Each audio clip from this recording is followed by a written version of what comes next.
Olá, estamos de volta para a nossa aula 3.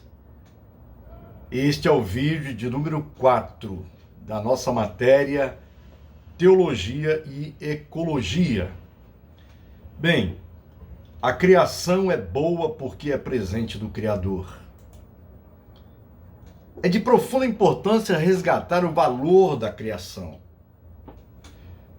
ao invés de desprezá-la mediante o ensino aterrador. Se a fé cristã proclama uma salvação, não se podem desprezar as realidades da criação. A criação encontra suas raízes na Bíblia e tem muito a ver com a beleza que o Criador estabeleceu, no sentido de ter construído todo o cenário para que o homem pudesse ser parceiro de Deus na administração desse jardim. Você naturalmente encontrará em Gênesis, no capítulo 1, Deus dizendo: e viu Deus que era bom, e viu Deus que era bom para cada ato da criação.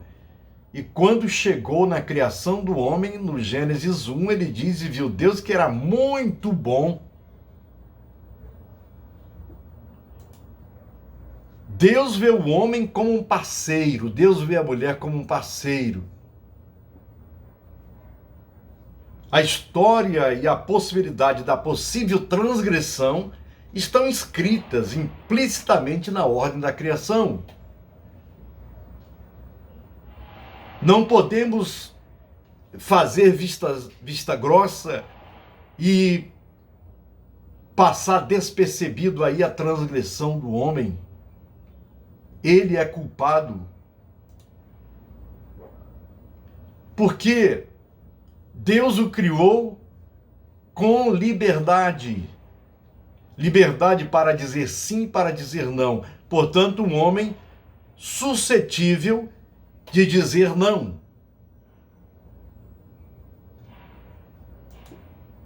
Deus suscita um homem suscetível de dizer não, na medida mesma onde Deus deseja um parceiro capaz de verdadeira ressonância. É curioso isso. É paradoxal, porque Deus não criou um marionete, um boneco. Ele criou uma alma vivente, um ser que vive. Um ser vivente dotado de liberdade. Mas ele preferiu dizer não ao projeto criador de Deus. Lá no Novo Testamento vamos encontrar Jesus dizendo sim ao projeto de Deus. O velho Adão, ele diz não. O novo Adão diz sim.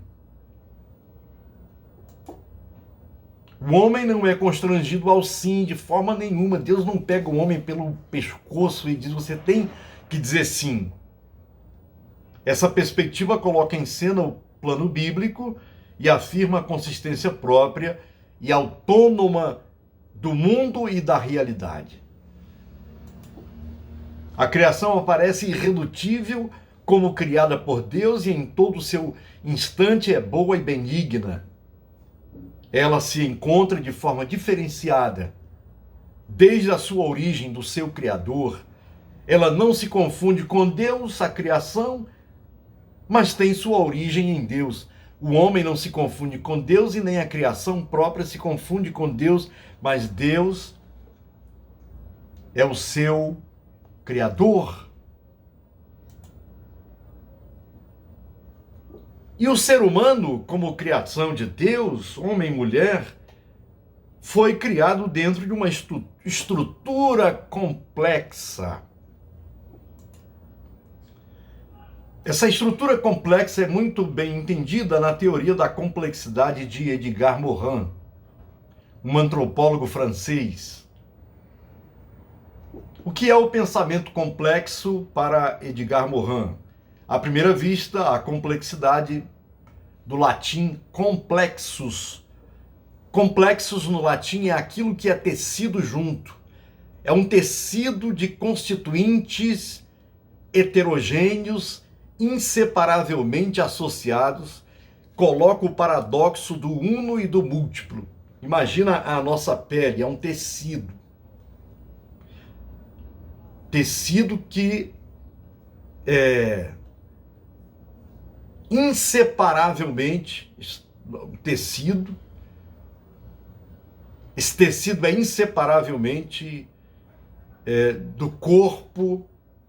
Na segunda abordagem, a complexidade que Edgar Morin faz é efetivamente o tecido de acontecimentos, ações, interações, retroações, determinações, acasos que constituem o nosso mundo fenomenal.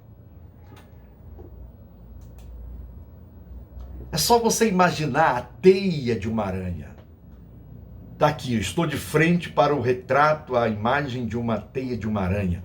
A aranha, ela tece a sua teia, a sua casa, e ela tece com tanta perfeição que se alguém chegar e desmanchar um ponto dessa teia, toda a teia se desfaz.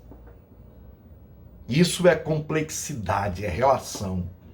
Assim é a nossa estrutura humana, assim é o mundo, assim é a Terra.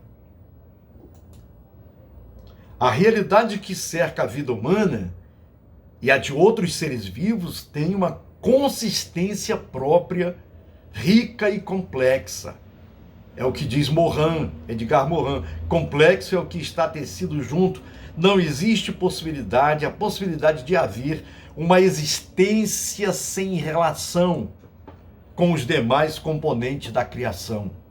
O homem é parte da criação, logo uma relação com os outros elementos naturais o inserirá num equilíbrio de vida plena, não somente para si mesmo, mas para a saúde do planeta Terra e também do cosmos, do universo.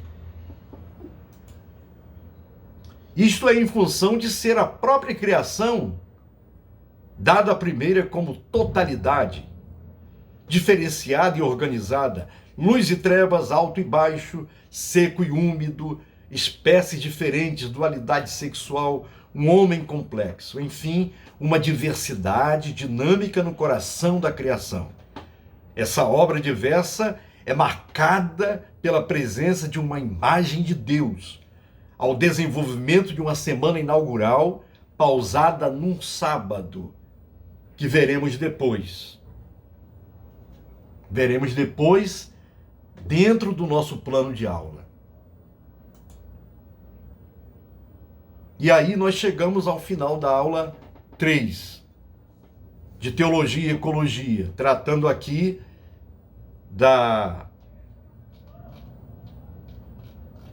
daquilo que é importante refletir no mundo tão conturbado como esse. Vimos aí uma ideia errada sobre o destino da criação.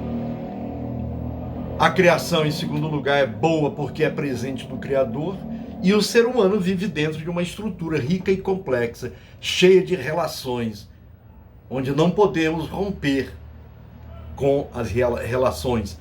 Cuidado, como diz o próprio Jesus Cristo, amar a si mesmo, amar ao próximo como a si mesmo. Então existe um cuidado com o outro, um cuidado com o semelhante, um cuidado com consigo mesmo, um cuidado com a criação.